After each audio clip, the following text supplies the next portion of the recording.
దేవుడు అన్ని విషయములలో అబ్రహామును ఏం చేశాడు? ఆశీర్వదించినాం. 24వ అధ్యాయం మొదటి వచనంలో ఈ మాట చదువుతున్నాం కదా.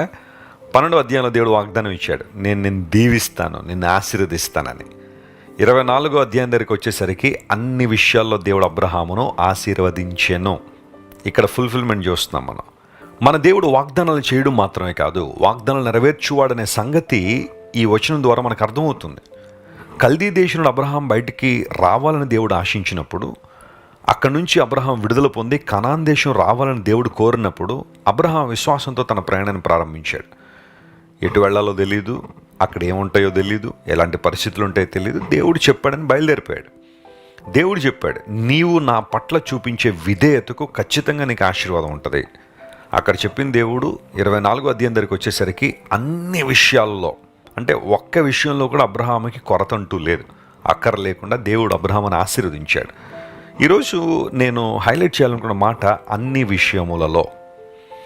దేవుణ్ణి మనం అంగీకరించినప్పుడు, ఆయన కృపలో మనం వర్ధిల్లుతున్నప్పుడు, సత్యమందు మనం స్థిరపరచబడినప్పుడు, యేసుప్రభువు అన్నారు కదా, నేనే మార్గమును సత్యమును జీవమునని.